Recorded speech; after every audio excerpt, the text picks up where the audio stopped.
2016, eu era consultora de modelagem de cultura de uma grande empresa de modelagem de cultura dos Estados Unidos. Eu já falei aqui sobre essa empresa, né, algumas vezes. Eu era consultora sênior da Sandelane. A Sandelane, ela trabalha já há mais de 50 anos com modelagem de cultura. Ela, inclusive, foi vendida para uma gigante aí de desenvolvimento humano nos Estados Unidos. Eu era consultora da Sandelane aqui no Brasil. E eu lembro que nessa época, né, eu fazia vários trabalhos de modelagem de cultura.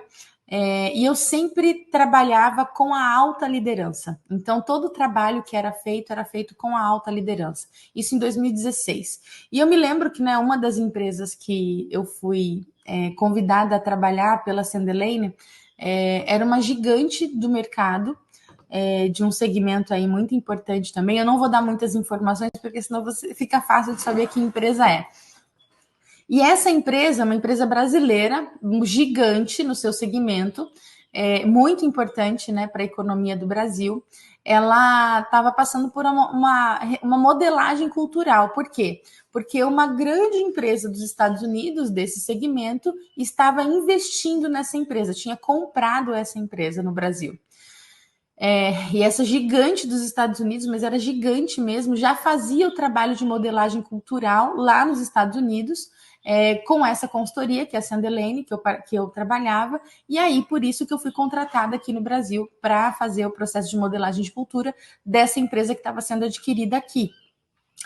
Mas aí, quando eu fui para trabalhar com esses executivos, né, e a gente sempre começa pela alta liderança, uma das coisas que alguns sinais, né, começaram a me mostrar que aquilo não ia dar certo. Então, uma das coisas que aconteceu já no primeiro dia é que o presidente, então, teoricamente, o presidente, o vice-presidente e os diretores deveriam estar presentes. O presidente não estava. O presidente não veio. O vice-presidente, que foi encarregado de fazer a parte do presidente, né, que era fazer toda a apresentação do que aconteceria dali para frente no processo de modelagem de cultura, ele só deu o recado inicial e foi embora. E quando a gente fala em processo, em modelagem de cultura organizacional, a alta liderança é fundamental. Se a alta liderança não estiver presente, se a alta liderança não comprar a ideia e não participar do processo, esse já é um recado que essa liderança, a alta liderança, está dando para os demais líderes de que aquilo não é importante.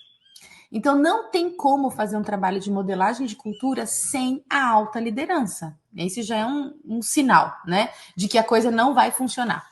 E olha só que interessante, né? Porque eu estou dizendo aqui que esse case que eu estou contando é porque não investir na cultura pode quebrar a empresa. Então, essa é uma empresa que, teoricamente, estava investindo na cultura, né? Teoricamente. Mas vamos ver o que aconteceu. E aí, quem restou na sala? Os diretores. Então, era um grupo grande de diretores. E esses diretores, na sua grande maioria, se eu não me engano, eram todos homens. Se talvez tivessem uma ou duas mulheres, era muita coisa, mas eu me lembro de muitos homens na sala, e todos eles fazendo piadinhas, né? Todos eles fazendo comentários machistas, todos eles utilizando de muita arrogância nos seus comentários, como se eles não precisassem daquele trabalho. E aí eu entendi que aquilo não daria certo. Eu me lembro, inclusive, que nesse dia eu passei 2 dias com esse grupo de diretores, fazendo todo o trabalho que eu fui contratada para fazer, mas eles, infelizmente, não levaram a sério aquele trabalho. Né? Eles não entenderam como um trabalho sério de cultura organizacional, porque para eles aquilo não era cultura. Eles não entendiam, na verdade, o que era cultura organizacional, embora eu estivesse explicando absolutamente tudo isso, mas eles estavam fechados para esse conhecimento.